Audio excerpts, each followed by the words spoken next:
میرا خیال ہے ہم جی ٹی وی پہ بیٹھے ہیں، اگر کوئی اللہ کا بندہ سن رہا ہے تو وہ ان کو گفٹ کرے اور یہ گفٹ اپنی بیگم کو دیں، چونکہ اس نے ایک نیک کام کیا ہے اور یہ اس نیک کام میں ان کی دلی مراد پوری کرنا چاہتے ہیں، تو اور ان کے پاس گنجائش نہیں ہے۔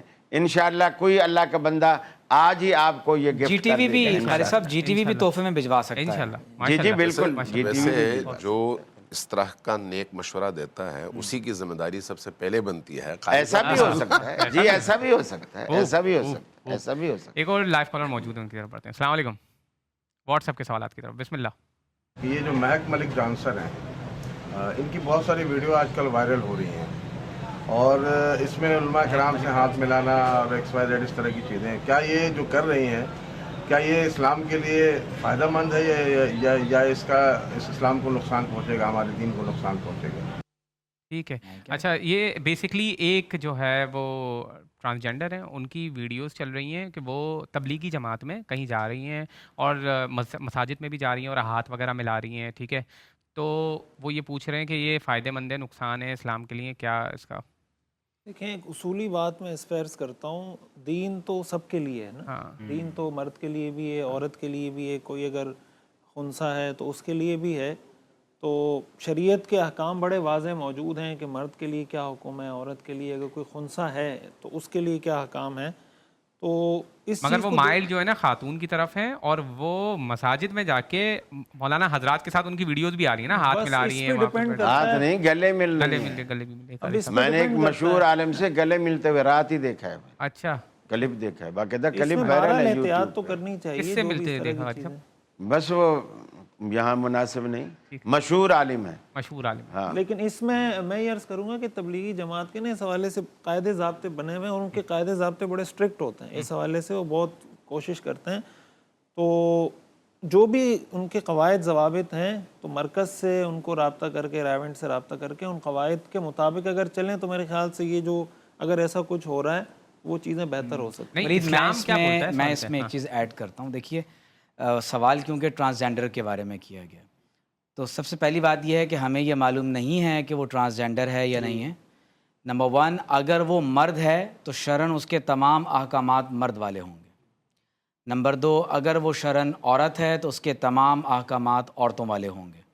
لیکن جس طرح یہ سوال پوسٹ کیا گیا اور قاری صاحب نے بھی جو تبصرہ کیا ہے، تو اس سے یہ معلوم ہو رہا ہے کہ بظاہر وہ شاید اپنی بایولوجیکل وہ میل ہے، لیکن اس کی جو ظاہری وضاقتہ ہے یا اس کا اٹھنا بیٹھنا ہے، اس کا بات چیت کرنا ہے، چلنا پھرنا ہے، اپنے دیکھنے میں بظاہر چہرے سے وہ عورت لگتا ہے، تو گویا کہ یہ اس مخنث کے حکم میں سے ہے، کیونکہ ایک بتا رہے ہیں کہ ایک عالم نے بھی اس کو گلے لگایا، تو اس کا مطلب ہے کہ وہ خاتون تو نہیں ہے، وہ عورت نہیں ہے، وہ ایک مخنث ہے، اور شرعی طور پر حکم یہ ہے کہ جب کسی میں خلقتاً اس طرح کا معاملہ پایا جاتا ہے، اس میں نرمی پائی جاتی ہے، عورتوں جیسا مزاج اور حرکات و سکنات پائی جاتی ہیں، تو اس میں احتیاط کی جائے گی اور اس کے ساتھ دوری رکھی جائے گی، اس کو ہاتھ نہیں لگانا چاہیے، کیونکہ اگر دیکھنے سے ہی لوگوں میں اس طرح کے شکوک و شبہات پیدا ہو رہے ہیں تو یقینی طور پر ایسے لوگوں کے ساتھ انٹریکشن کے اندر بھی احتیاط کرنی چاہیے، اور آپ صلی اللہ علیہ وسلم نے خود ایسے لوگوں کو دور رکھنے کا جو ہے وہ حکم عنایت فرمایا ہے۔ تو میرا خیال یہ ہے کہ کسی بھی جماعت اور تنظیم کے قاعدے قوانین بالکل اپنی جگہ، لیکن جو شریعت کے قواعد اور قوانین ہیں تو ان کو اس میں زیادہ ملحوظ رکھنا چاہیے۔ اچھا اس میں ایک گزارش میں یہ بھی کروں، ڈاکٹر صاحب نے بڑی معقول بات کی، اچھا اس میں بعض اوقات جو اس کمیونٹی کے لوگ ہوتے ہیں نا، ان کو بعض اوقات یعنی وہ شاید غلط فہمی کا شکار ہوتے ہیں، حالانکہ یہاں ایسی کوئی بات نہیں ہوتی کہ شاید ہم دین پہ عمل کریں تو ہمیں دین پہ عمل نہیں کرنے دیا جاتا یا ہم مسجد نہیں آ سکتے، تو اس کا ہرگز یہ مطلب نہیں۔ ڈاکٹر صاحب نے جو بات کی ہے، جو بھی یہاں پہ بات ہوئی، ظاہر دین پر عمل کرنے کا ہر ایک کو حق حاصل ہے، لیکن جو شریعت جیسے عورت کے لیے کچھ پابندیاں ہیں، مرد کے لیے کچھ پابندیاں ہیں، اسی طرح کچھ پابندیاں ان کے لیے ہیں، تو بالکل کوئی دین کی طرف آتا ہے تو موسٹ ویلکم، یہ اللہ کا دین سب کے لیے ہے، لیکن جو شریعت کی پابندیاں ہیں اس کا بہرحال اس کا پاس رکھنا پڑے گا۔ ایک اور لائف کالر موجود ہیں، السلام علیکم۔ السلام علیکم، السلام علیکم۔ ٹی وی کی آواز کو پلیز بند کر دیں، کال پر توجہ دیں، ٹی وی کی آواز میں اور آپ کی کال میں فرق ہوگا کچھ سیکنڈز کا۔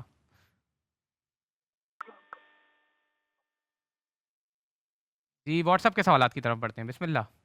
سوال یہ ہے کہ جی میرا سینیٹری کا کاروبار ہے، جو چیز میں نے خریدا ہے اس کا احتساب کرنا ہے یا جس ریٹ پہ مجھے فروخت کرنا ہے اس کا حساب لگانا ہے؟ جی برائے مہربانی رہنمائی فرمائے۔ کیا یعنی سوال میرے خیال سے یہ ہے کہ تجارت، ہاں انہوں نے جس کاسٹ کے اوپر خریدا ہے اس کے اوپر انہوں نے کرنا ہے، یا جس چیز کے اوپر انہوں نے بیچا ہے اس حساب کتاب سے انہوں نے میرے خیال سے زکوٰۃ وغیرہ کے حوالے سے پوچھ رہے ہیں شاید۔ وہ اصل میں مال تجارت کے بارے میں غالباً پوچھ رہے ہیں کہ دکان میں کچھ سامان رکھا ہوا ہے تو جو اس کی موجودہ قیمت ہے اس کے حساب سے وہ اپنی زکوٰۃ کا حساب لگا کر زکوٰۃ میں سیلنگ پرائس کے حساب سے، قیمت فروخت کے حساب سے آپ جو ہے وہ حساب کتاب کریں گے۔ ٹھیک ہے، لائیو پر موجود ہیں۔ السلام علیکم۔ جی وعلیکم السلام۔ جی کون صاحب کہاں سے بات کر رہے ہیں؟ کیا سوال ہے آپ کا؟ سوال ہے میں نے 10 لاکھ روپے نیشنل بینک میں ڈالے ہیں، ٹھیک ہے، کیا یہ مہینے میں 1 لاکھ پہ 1000 روپیہ مجھے مل رہا ہے انٹرسٹ، کیا یہ میرے لیے جائز ہے یا ناجائز ہے؟ شیعہ علماء سے پوچھیں۔ ٹھیک ہے، نیشنل بینک میں انہوں نے 10 لاکھ روپے رکھے ہوئے ہیں اور انہیں ہر مہینے کچھ اماؤنٹ مل رہا ہے وہاں سے پروفٹ کی مد میں، تو کیا یہ صحیح ہے نہیں ہے؟ بسم اللہ الرحمن الرحیم۔ میں 2-3 باتیں عرض کروں گا، ایک تو اسی سوال کے جواب میں اور اس کے علاوہ بھی 2 اور باتیں۔ جہاں تک بینک کا تعلق ہے، پاکستان کے اندر جتنے بھی بینک ہیں بہرحال بالعموم سودی کاروبار میں ملوث بینکس ہیں، لہٰذا جب آپ وہاں پر سیونگ اکاؤنٹ میں پیسے رکھتے ہیں جس کے عوض آپ کو سال کے بعد اتنے % منافع ملتا ہے، تو یہ منافع وہی سود ہے، سود کے سینگ تو نہیں ہوتے۔ جب وہ سود ہے تو پھر سود حرام ہے، تو اس لیے وہ کام نہیں کرنا چاہیے۔ اس لیے جو لوگ محتاط ہوتے ہیں وہ سیونگ اکاؤنٹ میں رکھتے ہیں تاکہ سود والے مسئلے سے بچ سکیں۔ ایک بندے نے سوال کیا تھا آپ سے، اور سوال اہم تھا کہ بظاہر کوئی اگر مجھ سے سخت بات کرے، کوئی گڑبڑ کر دے تو مجھے غصہ تو بڑا آتا ہے، میں پی جاتا ہوں، تو اس کے بعد پھر میں اندر سے کھولتا رہتا ہوں۔ لیکن یہ انسانی نفسیات ہے، یہ اس فرد کا مسئلہ نہیں ہے، سب کا مسئلہ ہے۔ جب یہاں پر آپ کے اسی طرح کے شوز میں بھی جب علماء اکرام ایک دوسرے کو جواب نہیں دے پاتے تو ان کے چہرے کتنے متغیر ہو جاتے ہیں۔ ہر ایک کا مسئلہ ہے نا، یہ ایک کا مسئلہ تو نہیں ہے۔ یہ اصل میں کیا ہے؟ یہ حب ذات، حب ذات، جہاں حب ذات جتنی زیادہ ہو اتنا زیادہ اندر سے انسان کڑتا رہتا ہے، اندر سے انسان پریشان رہتا ہے۔ جب تک اپنی ذات کی تسکین نہ ہو اس وقت تک اس کو سکون نہیں ملتا۔ اسلام آیا ہے اس حب ذات کو ختم کرنے کے لیے نہیں، بیلنس کرنے کے لیے، اس طرح سے کہ اس کو تابع بنائے حق اور باطل کا۔ اگر انسان حق کا رستہ دیکھے، حب ذات کے باوجود حق کا انتخاب کرے، اپنی ذات کی نفی کرے، باطل کو دیکھے تو وہاں پر اس باطل کے مقابلے میں کھڑا ہو جائے جس پہ اس کی ذات بھی شامل ہے، وہ مطمئن ہوگی۔ اس لیے یہ کیفیت تمام انسانوں کی، ہمارے لیے جو معیارات ہیں وہ قرآن اور حدیث کے دیے ہوئے معیارات، اور اس کیفیت سے لڑنے کی ضرورت ہے۔ ان معیارات کے تحت ہماری جو ذمہ داری بنتی ہے وہ اپنے آپ سے لڑنا ہے، اپنی اس خواہش سے اور ذات کی محبت کو ان بیلنسڈ ہونے سے بچانا ہے۔ اس میں اگر سامنے والا کوئی غلط کام کرے نا تو اس غلط کام کا جواب غلط نہیں ہونا چاہیے۔ یہ جو جواب غلط آتا ہے یہ حب ذات کی اس انتہا کا نتیجہ ہے۔ وہاں پر آپ کو چاہیے کہ اگر سامنے والا گالی دے تو آپ دعا دے سکیں، بہت خوب، سبحان اللہ۔ اگر سامنے والا ظلم کرے تو آپ ظلم کی بجائے عدل کا مظاہرہ کریں، سامنے والا توہین کرے تو آپ اس سے محبت کا ثبوت دیں۔ اس طرح کی روایات تو خود نبی کریم، آپ کے اہل البیت علیہ الصلوۃ والسلام اور آپ کے جلیل القدر صحابہ کی زندگی میں بھرے ہوئے اس طرح کے واقعات۔ امام حسن کے سامنے اگر ایک شخص نے گالیاں دینی شروع کر دیں، گالیاں، ننگی گالیاں، آپ نے ان کا چہرہ دیکھا، خاموش رہے۔ جب وہ فارغ ہو گیا تو کہا لگتا ہے تم شام سے آئے ہو؟ کہا ہاں میں شام سے آیا ہوں۔ کہاں؟ شام والوں کی تربیت ایسے ہی ہوئی ہے، بہت لمبے سفر سے آئے ہو، آؤ میں تمہیں مہمان بناتا ہوں، بھوکے ہوگے تمہارا خیال رکھوں گا، تمہارا درد دور ہو جائے گا۔ اس کو گھر لے کے گئے۔ طبری نے یہ لکھا ہے کہ جب وہ شخص امام حسن کے گھر سے نکلا تو اپنے دوستوں کو بتا رہا تھا کہ ان کا یہ رویہ دیکھ کر میرا دل چاہتا تھا کہ زمین پھٹے، میں دھس جاؤں۔ اللہ، میں نے کیا کیا اور انہوں نے کیا کیا۔ کیا کہنے نبی کریم کی تربیت کا نتیجہ ہے. ہمارے ہاں بھی ایسا ہی ہے. ہمارے ساتھ اگر کوئی اس طرح کی زیادتی کرتا ہے تو سب سے پہلا سوال یہ ہے کہ اس سے لڑنے سے پہلے کیا میں خود اپنے آپ سے لڑ سکتا ہوں؟ بہت مشکل کام ہے. کہنا بہت آسان ہے, ہم یہاں پر کہہ سکتے ہیں, لیکن کہنا بہت آسان ہے, لڑنا بہت مشکل ہے. آپ ذرا خود آزما کر دیکھ لیں, ہم سب آزما کر دیکھ لیں. کوئی آپ کی توہین کرے نا, آپ کے خلاف کچھ بولے, آپ محسوس کریں کہ اس نے مجھے ٹارگٹ کیا ہے, آپ تنہائیوں میں جا کر اگر اس کی مغفرت کی دعا کر سکیں اور آپ کا دل مطمئن ہو, پھر آپ سمجھیں گے ہاں مجھ میں انسانیت ہے. ورنہ سمجھ جائیں کہ ہم بھی وہی ہیں جو دوسرے حیوان. اللہ اکبر, اللہ اکبر. ایک لائیو کالر موجود ہے, ان کی طرف بڑھتے ہیں. السلام علیکم. جی السلام علیکم. جی وعلیکم السلام. کون صاحب کہاں سے بات کر رہے ہیں؟ جی میں کاشف بات کر رہا ہوں لاہور سے. جی سر فرمائیے, کیا سوال ہے آپ کا؟ جی میرا قاری خلیل صاحب سے سوال ہے. کر صاحب السلام علیکم. وعلیکم السلام. جی سر. جی کر صاحب میرا آپ سے سوال ہے کہ ہمارے یہاں پہ بات مشہور ہے کہ تراویح پہ اجرت نہیں لے سکتے, صرف ہدیہ یا تحفہ لے سکتے ہیں. تو اس بات میں کتنی صداقت ہے کہ اجرت طے نہیں کر سکتے؟ تراویح پڑھانے کی اجرت وغیرہ پڑھا رہا ہے, امام بنا ہوا ہے, یہ اجرت نہیں ہے. آپ اپنی طرف سے اگر کوئی گفٹ دیتے ہیں تو اس کی پابندی بھی نہیں ہے. اللہ کے رسول نے فرمایا تحفہ تحائف دینے سے محبت بڑھتی ہے. اب ایک پورا مہینہ ایک بندہ آپ کو اللہ کا قرآن سناتا رہا ہے تو خوشی میں آپ بھی اسے خوش کر دیں, کوئی حرج نہیں. بہت خوب. ناظرین چھوٹا سا بریک لیتے ہیں, بریک کے بعد حاضر ہوتے ہیں.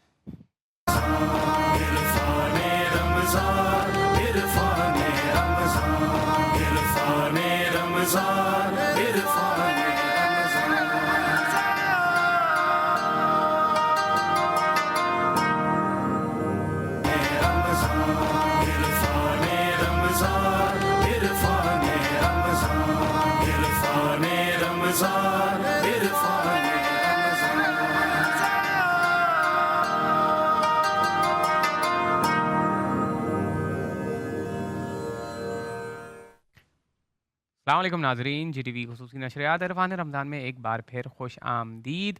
اچھا سوال جو آیا تھا قاری صاحب, آپ اس کا جواب اگر مفصل طور پہ بات ہو گئی تھی. سوال انہوں نے پوچھا تھا خاص طور پہ تراویح کی اجرت کے حوالے سے. وہ تو بتا دیا مفتی صاحب, آپ کچھ کہہ رہے تھے اس حوالے سے. بٹ یہی تھا جیسے قاری صاحب نے کہا کوئی ہدیہ دے رہا ہے تو تعین کر کے اجرت طے کرنا یہ ٹھیک نہیں. ٹھیک ہے, ایک اور واٹس ایپ کے سوالات موجود ہیں, اس کی طرف بڑھتے ہیں. بسم اللہ. ایک نوجوان میرا دوست ہے, وہ پچھلے تقریباً 5 سالوں میں ایک ایسے غلیظ گناہ میں مبتلا ہے. تو اس نے کئی دفعہ اللہ سے یہ وعدہ کیا کہ اگر میں نے یہ گناہ کیا تو میں یعنی قرآن کا بھی قسم کھایا, اللہ کا بھی قسم کھایا. اس نے کہا اگر مجھ سے یہ گناہ ہوا تو میں مسلمان ہی نہیں ہوں گا. تو پھر بھی اس سے یہ گناہ ہوا تو کیا یہ وہ مسلمان ہے یا اس دوبارہ وہ کلمہ پڑھے گا؟ ڈاکٹر صاحب دیکھیے, بسم اللہ الرحمن الرحیم, یہ بہت ہی حساس قسم کا مسئلہ ہے. اور بعض علماء نے یہاں تک لکھا ہے کہ اگر کوئی شخص نعوذ باللہ من ذالک زندگی کے مستقبل میں کسی بھی حصے میں کفر پر رضامندی کا اظہار کر دیتا ہے تو وہ اسی لمحے دائرہ اسلام سے خارج ہو جاتا ہے, کیونکہ الرضا بالکفر کفر. تو پہلی بات یہ کہ اگر کسی نے نعوذ باللہ من ذالک گناہ کبیرہ کا ارتکاب کیا ہے تو اسے چاہیے کہ وہ اللہ تبارک و تعالیٰ کی بارگاہ میں صدق دل کے ساتھ 2 رکعت نماز نفل پڑھیں. آج طاق رات ہے, 29ویں شب ہے. اللہ تعالیٰ کی بارگاہ میں سجدہ ریز ہو کر صدق دل کے ساتھ توبہ کیجئے. اور اللہ تبارک و تعالیٰ جب تک انسان کے سینے میں سانس موجود ہے اور اللہ رب کریم کا بندہ اگر صدق دل سے توبہ کر لے تو اللہ تعالیٰ گناہوں کو معاف کر دیتا ہے, لیکن ندامت کے ساتھ. توبہ اپنے حقیقی ایسنس کے ساتھ کہ ماضی میں کیے ہوئے گناہ پر شرمندگی ہو, پشیمانی ہو اور آئندہ نہ کرنے کا عہد کر لیا جائے, یہ پہلی بات. اور حدیث شریف میں یہ بات ذکر ہے کہ آپ علیہ الصلوۃ والسلام نے فرمایا التائب من الذنب کمن لا ذنب لہ, کہ اگر کوئی شخص صدق دل سے توبہ کر لیتا ہے تو ایسا ہے گویا کہ اس نے گناہ کیا ہی نہیں. اور سورہ فرقان میں اللہ نے فرمایا کہ فَأُولَئِكَ يُبَدِّلُ اللَّهُ سَيِّئَاتِهِمْ حَسَنَات, اللہ تعالیٰ ان کے گناہوں کو نیکیوں سے تبدیل فرما دیتا ہے. شرط یہ ہے کہ ندامت ہو, گناہ پر اصرار نہ ہو, آئندہ نہ کرنے کا عہد ہو اور انسان گناہوں کی زندگی کو چھوڑ کر زندگی کی نیکی کی طرف آئے. اور کیونکہ انہوں نے ساتھ میں یہ ایڈ کیا تھا کہ نعوذ باللہ من ذالک میں مسلمان نہ ایسی رہوں، قسمیں ہی نہیں کھانی تو چاہیے. اس طرح کی قسمیں نہیں کھانی چاہیے، لیکن انہیں چاہیے کہ وہ احتیاطاً تجدید ایمان ضرور کر لیں، استغفار کریں، توبہ کریں، کلمہ طیبہ پڑھیں اور اللہ تعالیٰ کی بارگاہ میں توبہ کریں. خوب. اور ایسے شرطیں لگائیں نا. اور اگر آپ کو کوئی فار ایگزامپل ایسا کام ہے جس سے آپ اپنی جان چھڑانا چاہتے ہیں تو اس کے لیے کچھ پروٹوکولس ہیں جو فالو کرنے پڑتے ہیں. فار ایگزامپل اگر آپ اس کو چھوڑنا چاہتے ہیں تو ایسا نہیں ہو سکتا کہ آپ زندگی کے تمام کام ویسے ہی کرتے رہیں اور اس سے بھی آپ جان چھڑوا لیں، بلکہ آپ کو چاہیے یہ کہ فار ایگزامپل آپ اگر کہیں پہ جاب کرتے ہیں اور جاب کرنے کی وجہ سے وہ کام آپ اس کی طرف مائل ہوتے ہیں، اس گناہ کی طرف، تو آپ وہ جاب چھوڑیں. اگر آپ کسی علاقے میں کسی ایسے ماحول میں رہتے ہیں تو آپ وہ محلہ بھی چھوڑ دیں، وہ ماحول بھی چھوڑیں. تو اس طریقے سے کچھ پروٹوکولس ہیں جو آپ کو فالو کرنے پڑیں گے. یہ سب سے بڑھ کر ولید برے دوستوں کی صحبت، برے دوستوں کی صحبت انسان کو برائی کی طرف لے جاتی ہے. بالکل آپ نے صحیح بات کہی کہ اس جگہ کو بھی چھوڑیں، اس مقام کو بھی چھوڑیں. پروٹوکولس لازمی فالو کرنے پڑیں گے ورنہ آپ کا یہ جو ہے نا جان نہیں چھوٹے گی. ایک اور لائیو کالر موجود ہیں. السلام علیکم.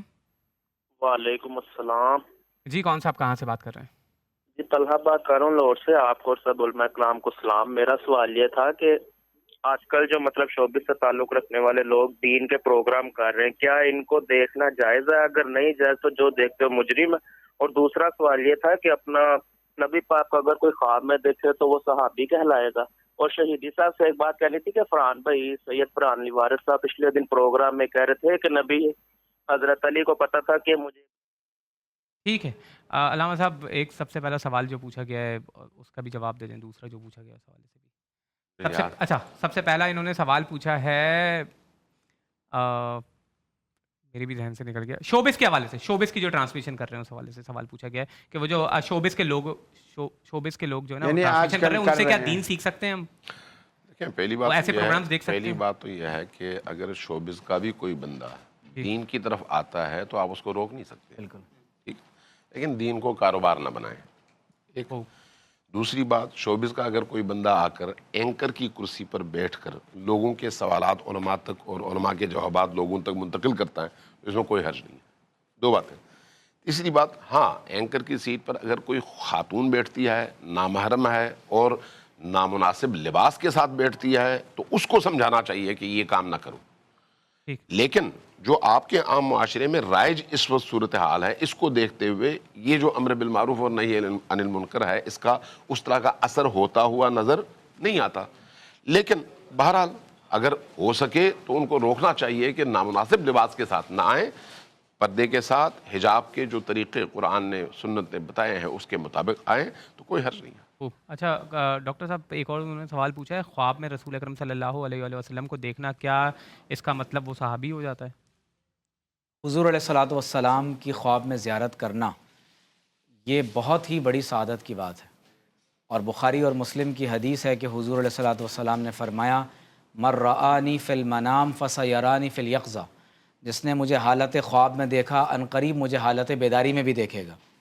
لیکن صحابی ہونے کے لیے شرط یہ ہے کہ کسی شخص نے حضور علیہ الصلوۃ والسلام کو آپ صلی اللہ علیہ وسلم کی ظاہری حیات طیبہ میں، اپنی زندگی میں ایمان کی حالت میں دیکھا ہو اور اسی حال میں ان کا انتقال ہوا ہو، تو ایسے شخص کو صحابی کہتے ہیں.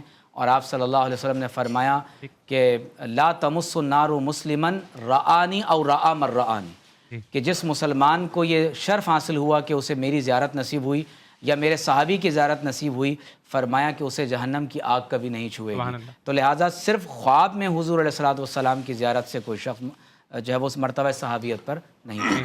ٹھیک ہے، واٹس ایپ کے سوالات کے حوالے سے میں واٹس ایپ کا سوال ایک لے لیتے ہیں پھر آپ کی طرف آ رہا ہوں میں. جی بسم اللہ. السلام علیکم تمام علماء کرام سے. میرا ایک سوال یہ ہے کہ شیعہ حضرات جو ہیں وہ کہتے ہیں کہ جو خرگوش ہے اسے ماہواری آتی ہے، جو اس کی فیمیل ہے، تو اس لیے اس کا کھانا اس کو جو ہے نا صحیح نہیں ہے. جس جانور کو بھی ماہواری آتی ہے اس کا گوشت حلال نہیں ہے. ٹھیک ہے.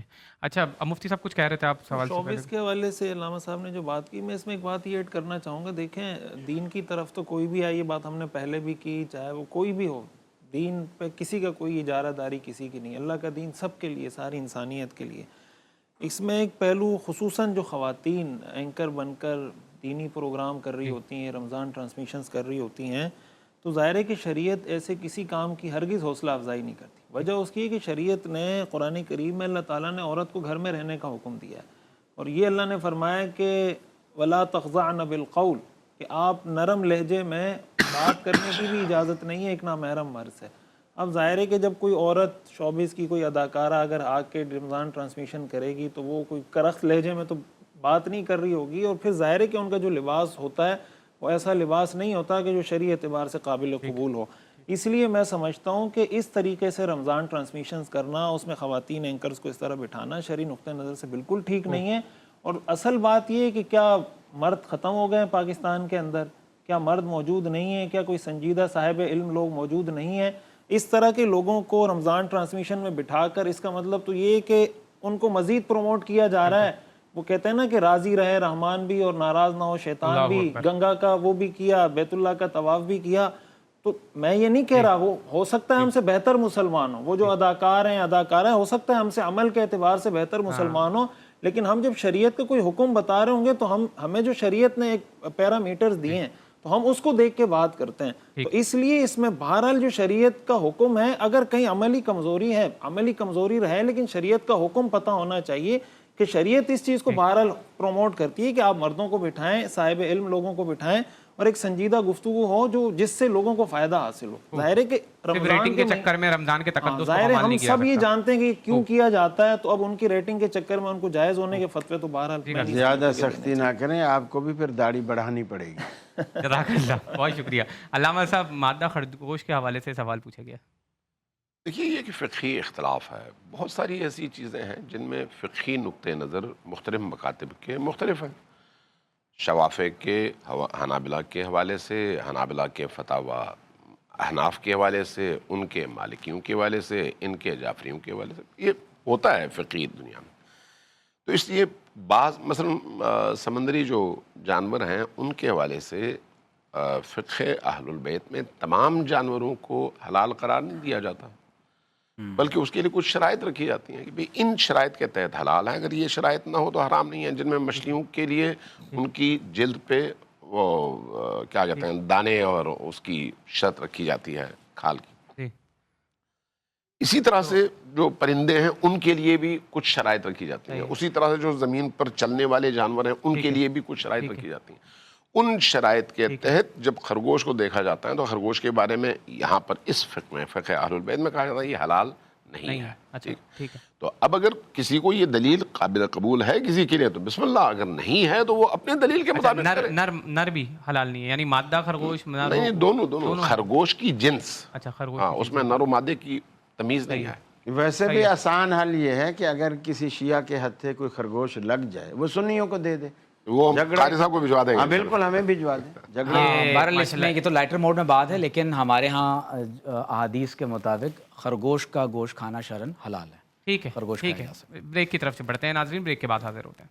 رمضان عرفان، عرفان رمضان عرفان